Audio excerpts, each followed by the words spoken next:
Hey guys, how you doing? David Hess DFS, whatever you know me as. We are here for week 9 of the Slate of Mind podcast, the podcast where Ryan and I break down essentially game theory, roster construction, and spend time talking about the how instead of the what do I play into NFL DFS. How you doing tonight, Ryan? I'm good, David. I'd be better if Anthony Davis went back into the basketball game, as we were discussing prior to the start of this. But otherwise, I'm doing really well. Just gonna be How'd you honest. do last NFL week? So I ended neutral. I did. I think my highest lineup got 20th out of 1200. So was pretty happy with that result. Feel like I'm giving myself a chance each week. Um, I think I've pretty consistently been at recouping 40% a week for pretty much the entire season. Um, I've got a couple of really close ones. I think even this time, I think I had a lineup finish in the top 50, but like it just didn't get there.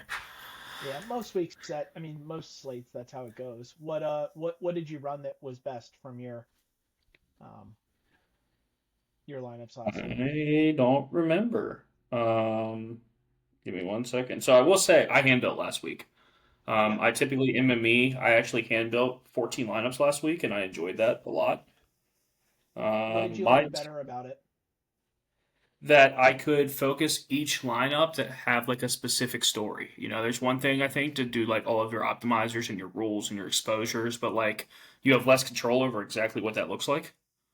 And so like I think being able to like actually sit down and like scope out like what every lineup should look like. It's like I ran 3 Kirk Cousins lineups, and when I first built them, Derrick Henry was on all three. And so like I was able to go in and like actually move Derrick Henry off and like get exposure to different players and like just having that level of control, which people do by the way, but I can't figure it out for the life of me. Right now, I spend like 3 hours every Sunday on the optimizer, Yep. and I have 65 rules. I have a lot, and I can't get nearly that level of control. And so maybe one day I'll come back to it and kind of test it out. My best lineup was an Eagles stack, Nice. where I had Jalen Hurts, Devonta Smith, and Goddard. And then I played a lot of Devin Chain, which I felt like was a pretty good play, by the way, but it wasn't just the play. He had like 20 points or whatever. He did okay. Yeah. Really, I just didn't have enough Jonathan Taylor. So after everything didn't go super well for me in the early slate, I switched off all my Jonathan Taylor. Yep. I could have min cashed probably if I kept all of my Jonathan Taylor since he scored 50 points. But I went for the first place win instead. So I probably could have broke even honestly had I not swapped out of Jonathan Taylor. Yep. And we were discussing that during the slate too, because I had a decision to make with my Eagles lineup as well, whether to keep Mbuka and ultimately elected for the pivot for Pickens, which we were discussing. Um, Now, it was the right play regardless of outcome, but he did outscore Mbuka, so that did help me from a dollar and an ROI perspective. But yeah, I had a fair bit of JT, and that definitely decreased as some of those lineups, failed during the 1 p.m. Yeah, I will slate. say the Jonathan Taylor to CD Lamb switch was not a good switch. I mean, process wise, great switch, but Yeah, how it worked out was not nearly as good as I would have liked it to be. yeah. Jonathan Taylor every week, just absolutely to the freaking moon. This guy, 3 touchdowns, 200 yards. I guess we can go right into that. You playing Jonathan Yep. Taylor this week It depends on at the lineups he 9,800? intersects. Yeah, it's a heck of a price. I'm gonna I gotta look. I mean, I'm not sure I have a strong take on that yet. I think there's lineups where it's gonna make sense. Do you have any initial take on him? I don't think I'm going to play a single share. Okay. Because essentially at 9,800, if he scores you just 30 fantasy points, like you still probably don't win. Yeah. So like unless you think he can actually score 45, 50, Mm-hmm. at this point it's like for a sixth of your ownership, if you need to score 220 points to win, guess how many points you need to have Jonathan Taylor score in order for you to win. It's a ridiculous amount. And I just Okay. don't think it happens. I mean, like he would legitimately need 200 yards and 5 touchdowns. Yeah, I was just looking at his 4x projection. He has a 2% 4x median projection, and I was looking at two players above him on PayDirt that have a 20%. Now, do you think he's going to garner ownership this week? Um, Probably, actually. I think that we've got a lot of decent value. I was telling you beforehand, I don't have a lot of strong takes on like what the chalk looks like, but I do think we see a lot of two tight end this week. That's like, I feel pretty good about that. I think that we see a lot of two tight end, and the two tight end builds will be able to get to Jonathan Taylor. And I think a lot of the field will actually just operate out of fear of missing the Jonathan Taylor game, even if they don't understand that the Jonathan Taylor game won't win. Like, the cool thing with him at 9,800 is he could probably score 35 points and you could still win without Jonathan Taylor. Yeah, that's a great point. At It's like 8K, when you could. Shohei's priced up to 7K or 7-1. You need an absolute godlike ceiling, and then for him to, and for everyone else to fail, relative to price. Oh, there's a cat. Yeah, he likes it up there. You have to keep throwing him off. He's only got 3 legs. I do think, well, the three-legged cat can join us again. The I think that Jonathan Taylor is going to garner more ownership than what is efficient based on his price, and I think part of it, people are going to want to chase that upside, but I also think it's a little bit of like fear of loss, loss aversion, is that he's going to have a high floor, and people are going to feel more comfortable clicking on that versus um, his peers. Like, I don't know how the top end's going to shake out, but there's going to be plays in there that are going to feel less comfortable. I think what's really interesting is that Jonathan Taylor doesn't have a high floor because Do he's what? not a pass catcher. Huh? Oh, sorry. Go ahead. Yeah, I understand what you're saying. Yeah, because he's not like a pass catcher, it's like he's had a lot of big games this season, but like his actual floor is like not very high. Like he could score 8 fantasy points. We've seen it a ton of times. He just happens that he's broke a big run every single week this season for some reason. And so like his floor is technically elevated from like what it really is, but like, he could have a game that's 14 carries for 105 yards, and all of a sudden he has 18 fantasy points. And 18 fantasy points at 10K is absolutely going to murder you. Yeah.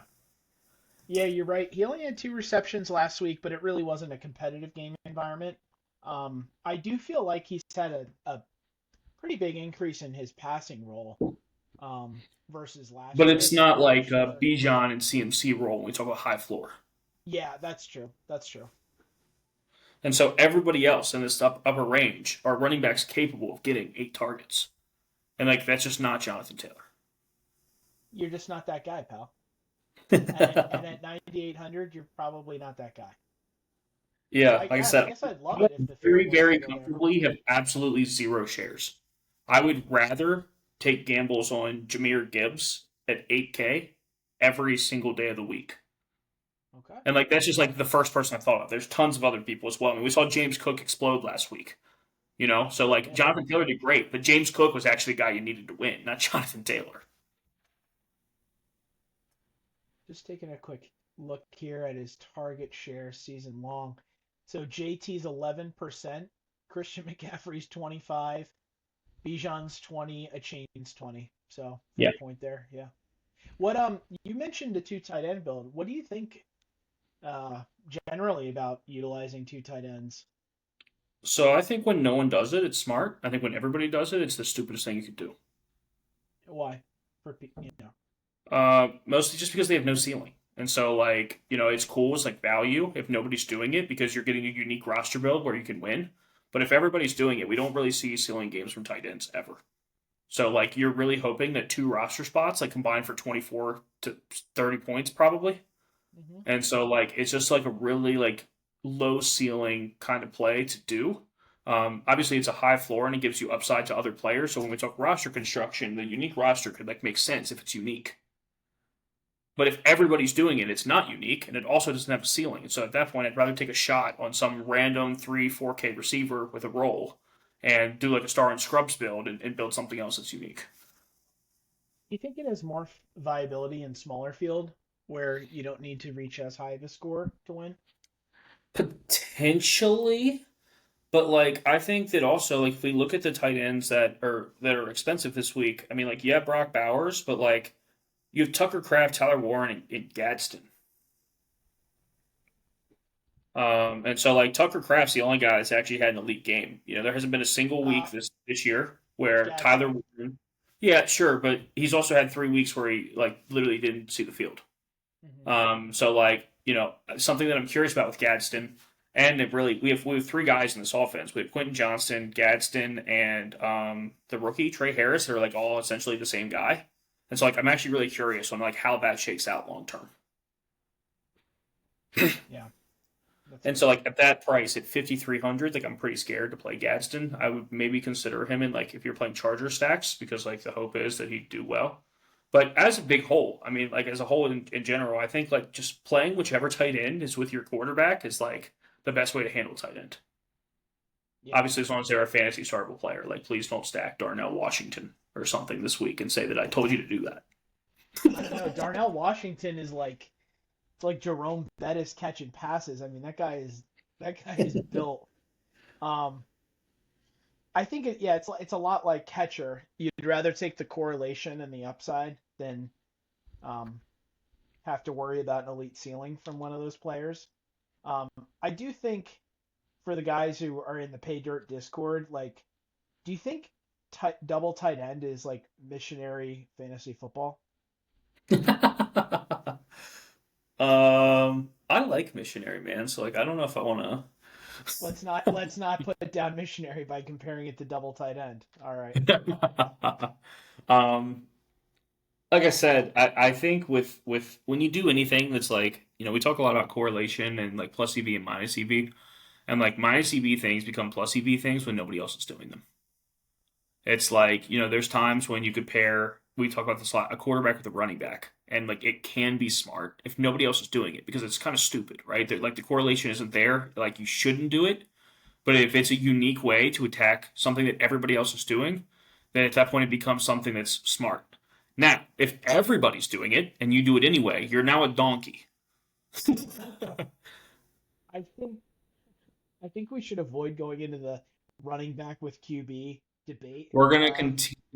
Considering I have three first place finishes with uncorrelated quarterback running back stacks, I think I win this conversation over and I over and think over. I Like I think said, can it's you all can my biggest pushback on all this is just that it's dependent. That was my whole point. It's a negative correlation. And like yeah. I'll give you that. It is. But negative correlations become good plays when nobody else is doing it sometimes. But negative correlations terrible plays if it's chalk. That's like my biggest thing. It's that like it's just like with basketball that like if you with when LeBron and Anthony Davis used to play together. If people were playing both of them, Can you you definitely please not should. mention Anthony Davis? I just saw he's questionable to return. But yeah, I mean, anyway, two stars on an NBA roster, right? People say in general you shouldn't do that because they both can't both get there. But what if they do when nobody else does, right? So like, it's just kind of that thing where like bad decisions can be good decisions in the roster construction of a slate if nobody else is doing it. And it gives you a unique angle. If It does everybody's taking that and it's not unique anymore, now you're a donkey. it does pull on the uniqueness lever and help you differentiate when other people aren't doing it. It definitely is in that direction. I I mean, I'll mean, just we're say you could have played Jalen Hurts and Saquon Barkley last week and probably won. yeah. Um, I just think it's thin. Like when you're playing a slate as big as NFL Sunday, like you don't have to catch the falling knife and play the running back and quarterback together. Um, But you do if that's the game that scores 50 points, or if that's the team that scores 50 points. yeah. Especially if it's a cheap quarterback and a running Yeah, back, but for this example. this year, this year and the past couple years, like the totals are insane, man. I mean, we have 3 games above 50 this week, another one right almost there. Yeah, The I'm not talking upper about end the is 50-point game. I'm talking about the 50-point team. I heard you. I heard you. All right, let's not go too far down this rabbit hole. I'd like James to come on the podcast and just make a ruling at the end of the season who was right and who was wrong on this. Like I said, if anybody, I'm willing to go. You know what, Ryan? Why don't we start doing this? We'll start going head to head. We'll do a head to head every week after this, or Okay. maybe we'll do it for free, where we just play whatever our stands were, and we'll come back and start marking who wins those. Okay. Let's do So it. this week, my stand will be that whichever stack I play, I'm going to play the quarterback with the running Yeah. I'm definitely not going to back. do that. And I So, will just continually show these as I beat you mercilessly over and over and over again with uncorrelated stacks. well, I'll have to give it some thought, but no, I don't think that is. I mean, that's also a different type of contest. So if you're playing head to head, you're not trying to reach as high of a ceiling. You want a higher median outcome. You're just it's almost like playing a cash lineup, so you don't need to worry about the negative correlation as much. So I'm not sure that's a. You know what we could do is we could each play our favorite stack and then track the performance of that stack with the QB versus not, something along those lines. Yeah, like I said, I've won a bunch. Like I remember last year, I won a Josh Allen, James Cook stack. I didn't have any pass catchers. It was literally Josh Allen and James Cook, and they combined for like 100 fantasy points. But you're the guy who's a future teller, so like you win the MLB slate with the 3-1-1-1-1-1-1. No, you don't actually. You didn't teach me to play MLB like that. All right, we'll figure it out off air, and we'll come up with something so we Yeah. can. I think we should try and have a little bit of a head to head, and good DFS is like always questioning and thinking about back testing your ideas too. So let's do it. All Cool. right, let's. So something that I did bring up last week that I just want to touch on again is the idea of playing a quarterback with one pass catcher and then two pass catchers from the other team. I really didn't end up doing that last week because I felt like most of the places that we were attacking were like spots where you needed probably two pass catchers to actually hit a ceiling. But I actually feel like this late this week, I have a lot of interest in that. I think that there's a lot of games where there's like a lot of times that that lines up. I think the majority of what I build this week is going to be quarterback, one pass catcher, and two on the other team. For example, we have like the Giant San Francisco game, so like Dart, Wandale Robinson with like Kittle and CMC. Yeah, I think Like, that. Yeah. I feel like we just have a lot of that because we have so many quarterbacks on this slate that I don't think have like legitimate upside, but like their players do. That we could really craft a lot of really unique lineups that look like that this week, and I'll talk through some of them outside of that one. That's actually like one of my favorite stacks, by the way, that I just talked about. But kind of talk about a lot of spots like that where I think that there's some spots to get really unique in like the way that you build that actually make sense and aren't negatively correlated. Gotcha. Do you want to start running through those? We can talk stacks a little bit. Yeah. Okay. Why don't you? I talked about. I mean, I'll go into a little bit, but one of my favorite spots this week is the Giants. I like the Giants San Francisco game. It's both sides of Mac Jones plays. I don't like it as much if it's Purdy. I'd like 5K Mac Jones personally. But like we've got a good total. I think that with the Scatabo injury, that Tyrone Tracy is probably chalk this week at 5,100. So like it actually should leverage that spot as well. And then I'm a big matchup guy, and so like pretty much all of New York Giants have good matchups on San Francisco the last couple of weeks. I don't know if they have injuries or whatever, but they've been getting gashed pretty good. So like it's a good quarterback matchup, it's a good receiver matchup, it's a good running back matchup. So like I really like the idea of Dart with Wandale Robinson because he's like been the guy and he's still 5K. He hasn't really popped yet for a big game. And then I think it's what's really cool is that Juwan Jennings has also been operating as the wide receiver one on San Francisco even last week, but he really hasn't popped for a big game, so I don't think people know that yet. And so, like, I also really like the idea of running back with Juwan Jennings. Interesting. Is his target share been pretty high? It's number one on the team. It's like Christian McCaffrey and Juwan Jennings have the one and two target shares. Okay. And then Kittle came in at like 20% last week. So even with Kittle, Jennings was still really high. And it's probably flying under the radar because the 49ers have had some really difficult matchups, um, including the Texans last week and others. So, and without, if Purdy plays instead of Mac Jones, I mean, I think you give a small bump to San Francisco at least. Um, Yeah, I wouldn't play the stack, but I would like the pass catchers more. But like I really also like the idea of playing Mac Jones, CMC, and Jennings or Kittle with Wandale or Tyrone Tracy back on the other side, or both. Like I said, I'm comfortable playing both of those as well. Like I even think like a um, Mac Jones, Kittle, Tracy, Robinson kind of stack like we talked about before. The reason I don't like that as much is I think that if Mac Jones pops, you probably see two of CMC, Kittle, Jennings that like kind of go, just because of how that works. And so like on that one, it's like it's a little harder, I think, than the Jackson Dart side where he runs so much that I think like he could hit a ceiling and only take one pass catcher with him. But like that's a game that I think I like a lot, and I'm really hoping doesn't steam this week. Yeah, I like it too. I was just looking at the fantasy points against. I mean, the Giants and the 49ers, who have both been ravaged by injuries, particularly the 49ers, are really high in the points against category. Should probably look at the game. I mean, the game total is like 48 and change, I think, 49. 48.5. Yeah. It might be flying under the radar a little bit. So that's I really like that spot. I think that's a game that we can attack for sure. Because the other thing I was looking at the slate, I mean, you have Buffalo and KC up at 52.5, but KC is really pricey with Mahomes. Um, Although he does have some pretty good stack partners in Rice and Kelsey, but um, the same thing that comes up every week with Josh Allen is just who you're going to match him with. What I'll say with that game is I'm gonna do one of two things with it. I'm either not gonna play it at all, or I think you should overstack it because of how expensive all those pieces are. Like for that to really get there, you need that game to shoot out and score like 70, 80 points. And so like and if it does that, you want as many players as possible. And so like to me, if you're playing that game, it's like you're probably playing like Mahomes, Rice, Kelsey, James Cook, and Keon Coleman, like all together. Like I think you want like five, six pieces from that game. And you just hope that it really is a duel that maybe goes into overtime and we get one of those huge shootouts that we've seen them have. And then at that point, like you just have all the pieces of that game that hit. Because like I think the nature of it with like Shakir, Coleman, Kincaid, like none of those guys get there like consistently enough that if it doesn't shoot out, that like it probably wins.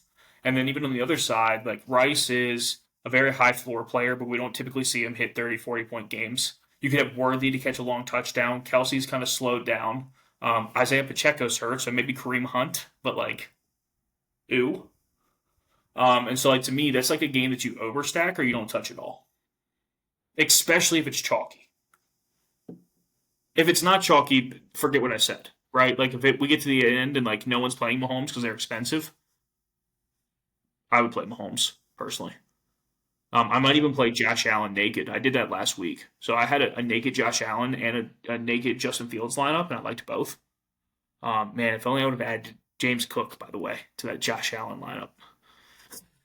I don't think Josh Allen performed that well relative to his price, did he?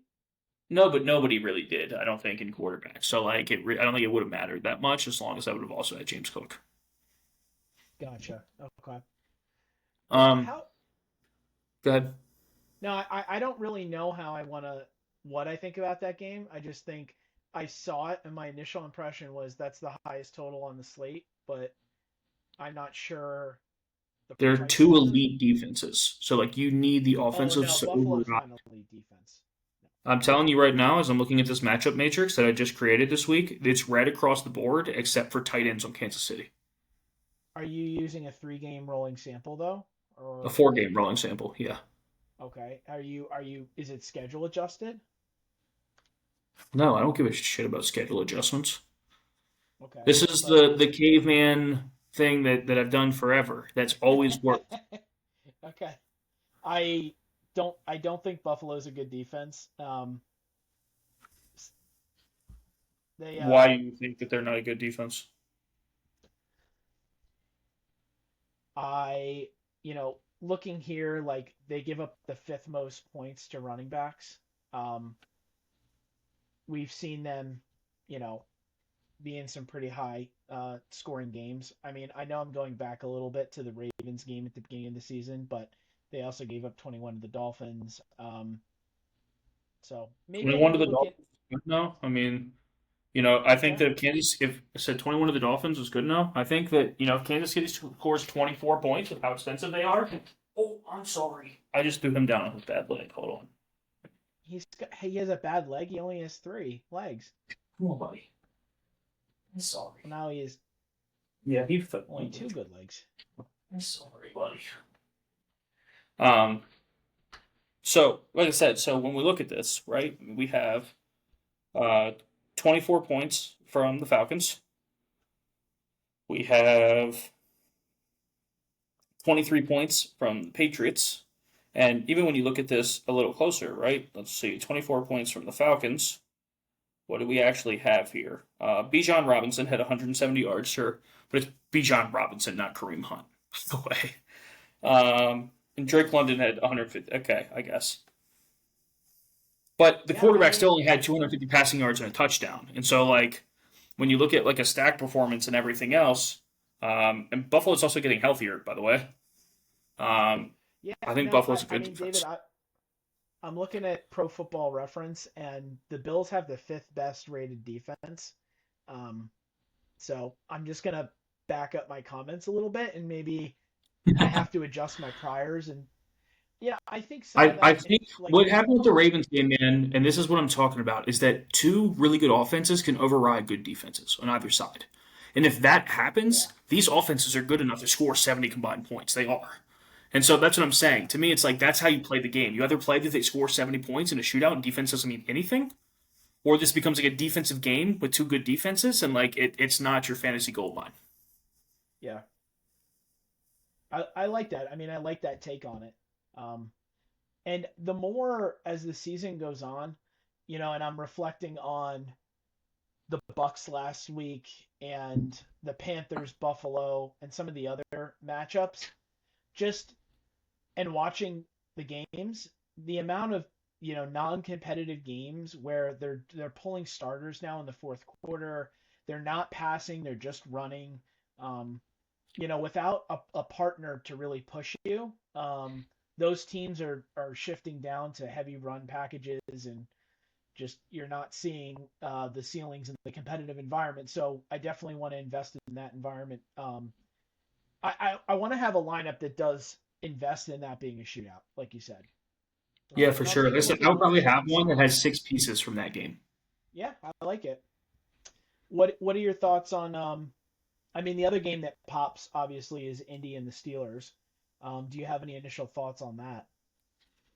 I think that it's a good game. My problem is that you don't really have anybody on the Steelers to play. So like I'm curious if people are going to play Metcalf or Warren, but like it feels like it has to be one or the other, right? And when I say Warren, I mean Jalen.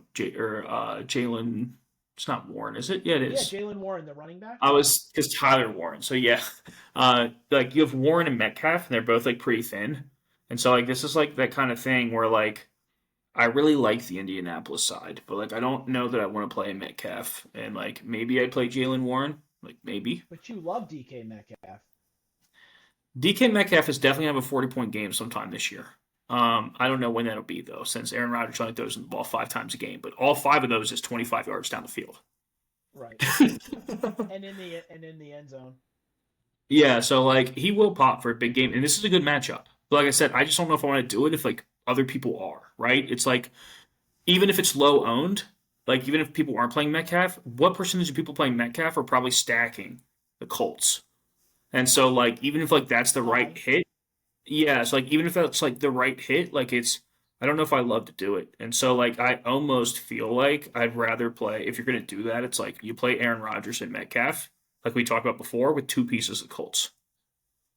That's like maybe my ideal way to play that game if it's chalky and everybody's doing it. Yeah. Um, with the idea that Jonathan Taylor probably has 25, 30 points, but it doesn't kill you. It doesn't matter at this point. Yeah. And that makes it enough to where Daniel Jones sucks, but the game still scores high and Rodgers and Metcalf gets there. Yeah. I think Jonathan Taylor's going to garner enough ownership, and Daniel Jones has not hit enough of a ceiling that I don't think people are going to. I mean, my initial just early week. I don't know if Daniel Jones is going to be, and I'm going to check the price on him. I think Daniel Jones and Joe Flacco have your two best chances of being chalk quarterbacks this week. Oh, really? Okay. Because they're cheap. They're like 6,100, and so like this is like we have three expensive quarterbacks on the slate, and it's Mahomes and Allen if you want to play them, and then you have Justin Herbert who's priced up all the way to 6,800.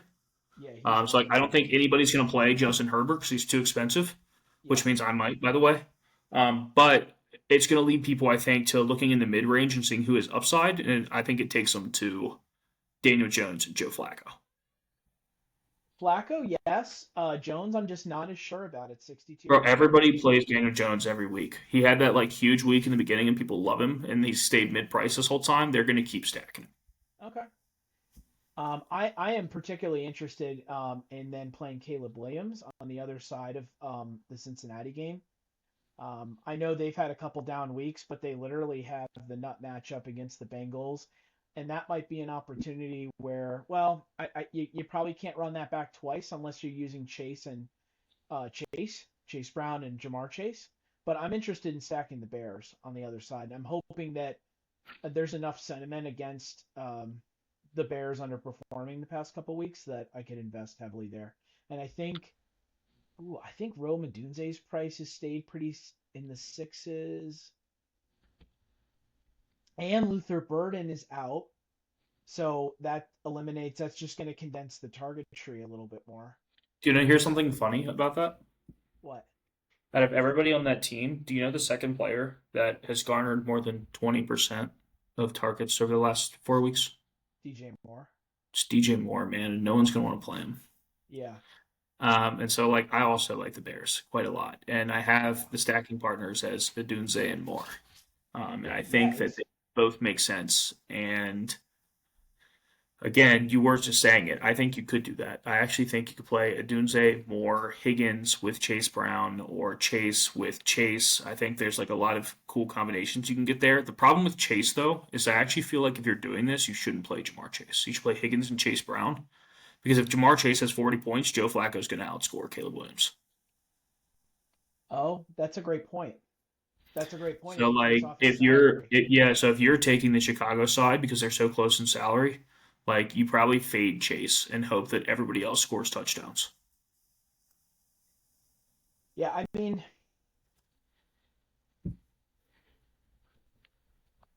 I think there's merit to that. What I'll I'm tell trying to you think. is, remember when I did this was unfinished research, so I won't talk too much into it. But when I was at one time I was looking at receivers to see who takes their quarterbacks with him the most when they have elite games. Oh, Every elite yes. game Jamar Chase has ever had included his quarterback also getting there. I think it's because he literally scores 50 in those instead of like 30 like other people. And Yeah. so, like, if you're betting that Jamar Chase is the highest scoring player at his price point, you probably are. Joe Flacco is going to get there. And so, like, you should really play Joe Flacco in every single Jamar Chase lineup that you have. Okay. I think that's Like I said, great. it's not I like think we you have a made a nice big dip trade. in like price, right? It's not like Joe Flacco is Yeah. way cheaper than Caleb Williams. So, like, No, they're it's pretty like much the at same that price. point, like, if you're playing Jamar Chase, you really should be playing Flacco. Well, I think you come away with a pretty awesome lineup with exposure to that game, playing um, Caleb Williams, Adunze, Moore, and Higgins, or Chase Brown. I got to take a look at the running back matchup, but I like um, Swift there too. I just don't like him with Caleb. thank God. Yeah, that's Yeah, not a I think there's going to be a lot of scenarios where I'm going to play either Swift or I'm going to have a good amount of Bears pass catchers or Bears stack. So every week I have a puke stack that we talk about that people don't want to play that like I have a lot of interest in, and I have a new one this week. You're gonna love Okay, this. okay, tell me. I'm done talking about the Titans. That's the good news. Now Um, what? th- Okay, this week because they have a terrible predicted pressure matchup this week, and I'm not playing Cam Ward when he's blitzed. You can't make me. He's like the worst quarterback I've ever seen when blitzed. Not this year, ever. yeah, he is.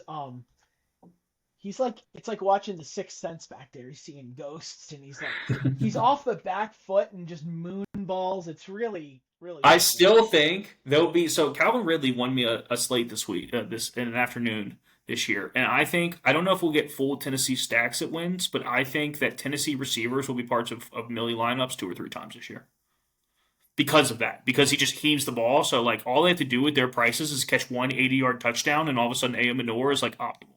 That will happen once or twice this year.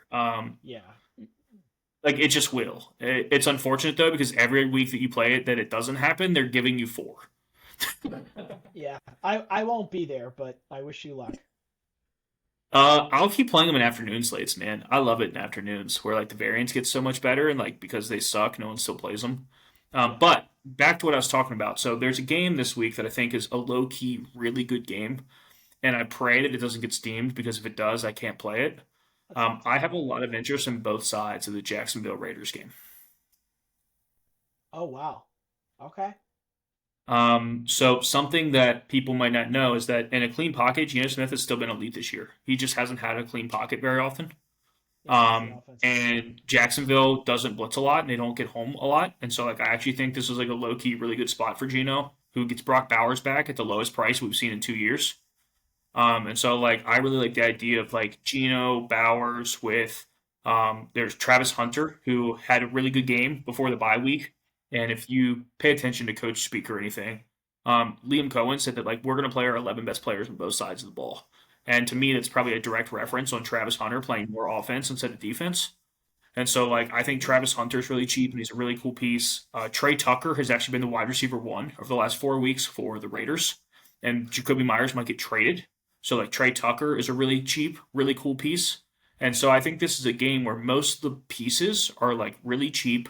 The two quarterbacks are also pretty cheap and could have pretty good games. That gives you the opportunity to stack up on those really good running backs that we were talking about. Awesome. I like it. Normally I push back a lot on the puke stacks, but I do believe in the pressure rates and how that impacts offensive efficiency. I'm really interested in that. Um, Bowers and Myers were full practice participants today. And if you believe that there's going to be resistance from Jacksonville, Max Crosby was a did not practice, as well as I'm not sure. I believe Isaiah Palomalu, the safety, is important. I'm not sure about Adam Butler, though, the defensive tackle, who did not practice either. But why were you laughing? Yeah, he's I don't know if Palomalu's like important. I thought Yeah, that was fun. I know Max Crosby is important. I don't know all the Raiders defensive players, but Yeah, I you mean know, their defense sucks. I don't know if any of that's really important. I mean Lawrence also has a pretty decent matchup. Also, someone that has a really good matchup here that people have probably forgot about is ETN. ETN hasn't been super good the last couple of weeks, but it's because they like got behind. The efficiency was still really good, and so like this is even a spot where I think you could play like Geno, Brock Bowers, Travis Hunter, and ETN kind of and like give in that Texas kind of way that we Samuel talked though. about and get like Yeah, all the best pieces of this game and have like a really good shot. It's also a 425 like a afternoon hammer that no one's going to be touching. And so like if you come in to this game and you got like the expensive running back right with like Christian McCaffrey at 1 o'clock or whatever, and then you get this game that no one's going to be playing up against like the Kansas City Buffalo game, it's one an entirely different roster construction and two just I think like a really good like late game hammer for like leverage. yeah, I'm gonna be there with you. I really like that. Yeah, I thought that was a cool spot. And then I alluded to it. One of the last like big stands I'll take is I think the Chargers are going to be a good team to play this week. Tennessee sucks. I think that because there's not a lot of good running backs in the mid range. I think Beat All is going to be played a lot. Who's also a good play by the way. I think he's like good chalk.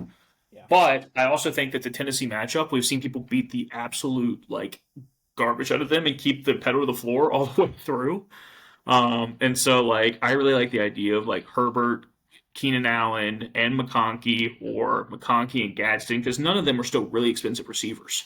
So like even though Herbert's gotten more expensive, the stack is still relatively cheap because we haven't had like a standout player from all of that. And then I also have a really sneaky play on the other side. I think that you could play Tajay Spears back. So he's been Spears getting a started to ton of get, work. Yeah, and he's the guy that when they're behind, it's like if you think that the Chargers are going to floor them, Spears is I think going to be a really good leverage point off Tyrone Tracy. yeah. What Spears' price point? 5K. Okay, Tracy's 5,100. okay. So I think like I don't think you have to play Spears, but I think Spears just has like a little bit more upside than some of the receivers do and everything. So you don't have to attach yourself to Cam Ward in that particular spot. But if you think he is going to be blitzed, what's the chances that he's going to dump off the Spears a lot?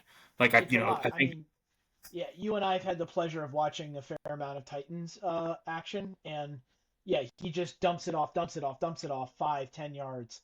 Um, that's significant for sure. I said that was my last one. I actually have two more spots I'm going to touch on. I'm curious of your opinion. I think this could be a Jared Goff week. First off, Yeah, they have the highest um, implied passing touchdowns on the yeah, slate. and no one's playing them again for some reason. They're like showed back up, and nobody wants them again. So like, I maybe they don't think McCarthy's got it or whatever else. But like, McCarthy's looked pretty good in limited action outside of that one game. That one game, and it was like absolutely horrendous. But Yeah, yeah, um, I don't think that's enough to say he's a good or bad player. And so like, if you think that he could be even if it does, we have seen Dan Campbell continue to score points well into the fourth quarter, even when they're up by 50. And so Justin Jefferson, if he's not going to get any play, I think is interesting. Aaron Jones, who's another one of those cheap 5K players that catches passes if they're down. I think he makes a little bit of sense in that game stack. I wouldn't play Aaron Jones outside of like Detroit lineups, but like in the game sense, I think could matter. I think Detroit's a pretty interesting spot this week, and like an expensive stack that would also make you unique because most people are going to play the 6K range, right? We talked about last week where they kind of like those middle ground quarterbacks. So like I think that if you play an expensive stack that's not Jamar Chase and all of them, it's just going to make you unique as a whole. Yep. And then my last spot that I'll talk about, it's another interesting one. It's Carolina, man. So this is going to sound kind of crazy, but before you shake your head, one, look at the predicted pressure and look at how good Andy Dalton is when he's not blitzed. That's the first thing that I need you to see before you make a judgment call, because he was actually amazing when he was not blitzed last week. And he also targeted Ted McMillan at almost a 30% clip, which Bryce Young has never done. And so all I'm saying here is that I think you could play Andy Dalton with Ted in a skinny stack with like Josh Jacobs and Tucker Kraft and get access to Kraft, who's probably the best tight end play, but really chalky, in a way that absolutely nobody's going to play them. And even without Dalton, if you don't, I think the secondary stack of Ted McMillan and Tucker Kraft is really interesting. Yeah, I really. I'm not sure on that. I mean, I did see that Dalton in a clean pocket um, had a great expected, what is it, EPA, but he is expected to face the 22nd most pressure. Yeah, but Um, the 22nd most is still not a very high percentage. It's this week. It's like the blitzes are all like kind of down, and so like if you compare it to like other weeks, like it's actually like the 15th or 16th based on the percentages. So like I know that it's low on the chart, but it's still not a very high percentage.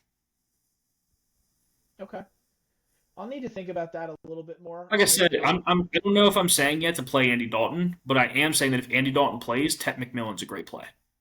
yeah, Like I I feel would too. very So strongly about Ted McMillan this week as like a really nice game stacking partner with Tucker Kraft. As long as it's not Bryce Young. If it's Bryce Young, scratch that. I don't want him probably. And because he hasn't been very popular, his price is back down. He's back to like 5,800 again. mhm. Well, I'm not as opposed to that as I definitely push back a lot with the Titans. I think I need to give that some more thought. Um, I do think there's a we could be there could be some recency bias. I mean, we've had one game with Dalton back, and they got absolutely smoked by Buffalo. So, the Packers, and this is more narrative based than it is backed by data at this point, but the Packers have played down quite a bit to the teams that they're facing. And it's not like they're blowing the doors off teams. I mean, after the Lions in Week 1, they kept games competitive with the Cardinals and other people. I know they scored a lot of points last week against the Steelers, but the Steelers were in that for 3 quarters as well. So, I'm just saying there's a range of outcomes where they don't blow out the Panthers, and you want Dalton, McMillan, and cheap access to that Green Bay side, which is what you're saying by not having to stack Love and some of the pass catchers and playing that game. Yeah, also the defense has taken a step back in the last 4 weeks. I don't have the context on why, but like when you look at the fantasy points against over the last 4 weeks, the defense is not nearly as dominant as it was. It's actually considered a good matchup to both wide receivers and tight ends. Obviously, there's no really great tight end for Carolina. I'm not really on the Tommy Tremble train this week. But like I said, Ted McMillan at 5,800. Even last week when they got blown out, he had 7 catches for 99 yards. Even with just that 4 point bonus, that game looks totally different. What if you would have added a touchdown? What if it would have been a little bit more competitive? So I just think that that's, hi buddy. I just think that's like a really interesting spot as a one Yeah, off that I took note of. yeah, and maybe that's a secondary game, like a secondary game stack too. Yeah, that's kind of what I feel like. I don't know that I'll play a lot of Andy Dalton. I might. Like I said, it depends on how much savings I need because Andy Dalton's still relatively cheap because he Yeah, sucked last week. yeah, And so, like, if you don't think any quarterback's going to get there, then all of a sudden Andy Dalton gets like kind of nice maybe for like value that you could get. Because we talked about how Caleb Williams and Joe Flacco is the same, but like you could think that Chase and Flacco both get there, but Flacco's 2K more expensive than Andy Dalton. So like you could play like Chase and Andy Dalton, and that would be okay. Right? So like there's some access to some different stuff there that I think could get really interesting. So if value doesn't open up, I think they could make Andy Dalton look a lot more attractive by this time late Saturday night. Yeah. And it's going to be a build path that almost nobody's going to be near. Um, I do think going down there for QB for I got to look at what Geno's price is, but um, He's yeah, also cheap. He's under 5K. yeah. I mean, all of a sudden you're building much differently than the rest of the field. Yeah, so I actually built a Geno lineup with the Tet McMillan that I was talking about. It's actually Tet Josh Jacobs. Listen to how crazy this is. You could build Geno, Jacobs, Vidal, Justin Jefferson, McMillan, Trey Tucker, Brock Bowers, Travis Hunter, and Broncos defense. No, that's sick. I mean, I had a Falcons stack that was my second best lineup last week. Um, I hope it didn't have Darnell Mooney then. it did.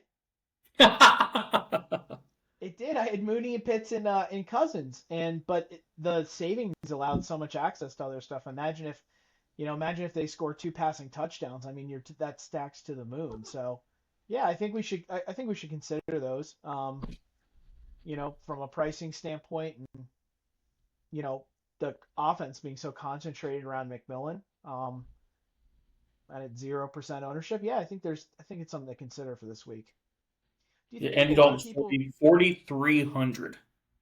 basically free? Yeah, so Um, you could actually get Ted McMillan and Andy Dalton because Ted's down to 5,800 for 10.1K. yeah, there's a lot you can do there. I mean, that's like one touchdown for them together could get you there, or close. And I think so. This is a little thinner, but I think interesting is that Christian Watson came right back to be the third pass catcher on that team.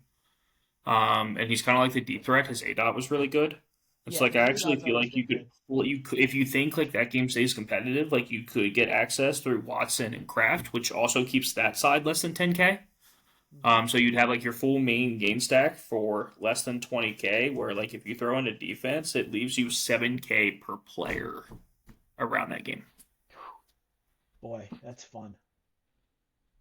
That is fun. And like I said, I feel like this is kind of the week where I want to play these bad teams. Not the bad teams, but the bad teams. Like I feel like I have the most interest in the Las Vegas Jacksonville game, and the Carolina Green Bay game, and in the New York Giants San Francisco game. Like I feel like those are my three like spots. And then a little bit more of the Chicago Cincinnati. I just don't like it as much because I think the Flacco side's gonna be chalk, and so like there's just a certain like level to it that like you have to get it right plus different. Like I said, I think Caleb Williams, like you said, is a really good way to like kind of go for that. There's just like I said, I mean, to play Caleb Williams and to fade Jamar Chase on the other side is it's just rough. It's scary.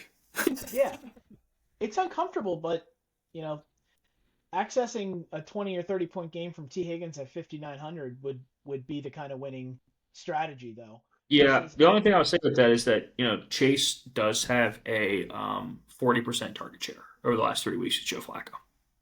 yeah, it's tough. I don't know if we've ever seen that. Do we ever think that Anthony Davis is coming back in this game? No, I think your Anthony Davis is cooked, brother. He's not going to return. Yeah.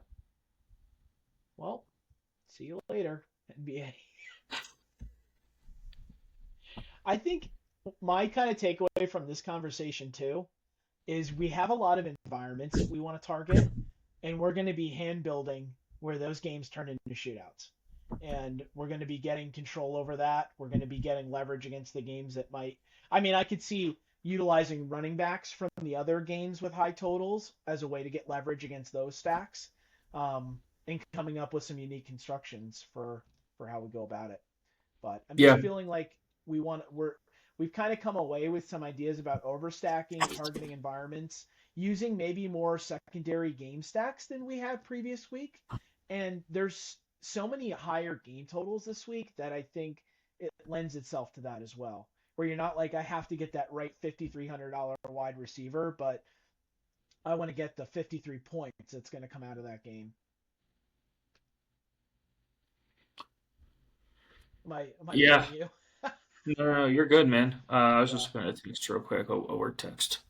Um, but yeah, I mean, it's also there's so many good pay ups this week. I've told you before that like something that was interesting that was happening with these is we were having a lot of value, but not a lot of pay up spots.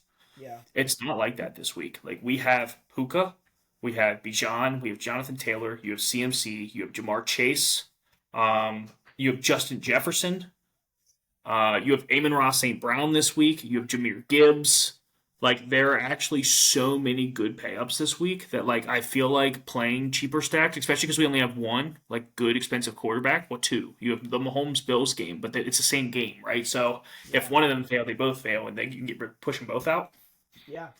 So essentially, I think a lot of it lines up just to play cheap stacks, like cheap concentrated stacks, and like getting to as many um, payups as you can, like a stars and scrubs build, which we really haven't seen a lot of this year. It's been mostly balanced builds for everybody. Do you think the field's going to want to still do mid range more so? Yep. Yeah. Especially so, I'll say Flacco's questionable. I just saw that. If Flacco misses, and that's Jake Browning, I think they would kind of screw that up. I think, like I said, I feel pretty confident that Flacco will be the highest owned quarterback and Daniel Jones. Um, I'm kind of worried that Trevor Lawrence gets chalked at some point, especially if Flacco misses. I don't think people will play Geno on that side, but like I do think that people could go to Lawrence. I also think it could end up being Drake May, really. Um, but you got to think in that little mid range right there, you have just to name a couple, you have Jackson Dart, who I think people wouldn't mind playing. You've got Daniel Jones 6,200, Jared Goff 6K, Caleb Williams 5,700, Joe Flacco 5,600, Trevor Lawrence 5,400, and Jackson Dart all 5,200. I think that people will feel pretty confident that they can get 25, 30-point games out of that group of quarterbacks. And it's kind of where we see ownership will struggle. And because they feel like they can, we might not see as much ownership up on just like I said, especially Justin Herbert. Justin Herbert's like that mid, like he's 6,800 up there with Mahomes and Josh Allen that people want to play. Like I feel really good about Charger stacks being really unique this week. Yeah, they definitely will be. I think you definitely need correlation though from the Titans if you're going to play any Charger stacks. I don't think you do. Like I said, I think the Chargers could score 40 points and like that's fine. We've seen teams get there, especially like I said. The biggest thing to remember is that we shouldn't, as long as it's not the Bills and the Chiefs game, we shouldn't have a quarterback score like 35, 40 points. And so like if Herbert can get you 30, even in a blowout, and his like I said, his pass catchers are all like 5K, 5 to 6K. They're relatively cheap. Yeah. And so like you don't need them to combine for 100 points like other teams and other slates. If Herbert can get you 25 and then Lad McConkey gets 26 and Gadsden gets 18, that's enough to win you a GPP on a slate like this one. And so like I think it's important to remember the context of like what we're playing. Like I said, it's like it's either that the Kansas City Buffalo game shoots out and scores 70 points, and if you don't have that entire game, you lose. Yeah. Or one of these cheaper quarterbacks really only need like a 25, 30 point game to be in it. Yeah. I think Herbert's pricing is one of the things that has me concerned about that though. And the other concern I have for Tennessee is them not pushing as much. I mean, I know, Hardball could revert back to his old ways, just begin pounding the rock in the fourth quarter. Cam Ward is tripping over his feet, giving up sack fumbles, and the Chargers score 40 points, but two touchdowns are from their defense. So, um, Sure. Last week though, Chargers won 37-10, and Justin Herbert scored 26 fantasy points. is 26 enough though at 6,800? He's priced But pretty 68, high. like I said, 6,800 doesn't matter, right? We talked about this last week that like people spend a lot of time talking about pricing, but pricing only matters to the slate. It's like if Justin Herbert scores 26 fantasy points and all the rest, get 22 or less, it's enough at 6,800. If he scores 40 fantasy points and all the rest score 2022, you definitely need him to win, Right. right? So like, we've seen Justin Herbert get there multiple times this season on less than. I mean, the first week he scored 30.9. They scored 27. They scored 27 points. In the Colts game, he did throw up 55 times. Also, by the way, the Chargers lead the league in pass rate over expectation. Yeah. 8 weeks into the season. I don't think that changes. And so, like, they want to throw the ball, and they have Vidal as their running back, who's probably chalk. Like I said, I feel pretty good that like he's going to be chalk this week. I think Herbert's in a really good spot. Like I said, and the cool part with Herbert is you're only looking at him at 6,800, but if you compare the stack, like we talked about earlier, we were talking about how like you can get Andy Dalton and Ted McMillan for around 10K.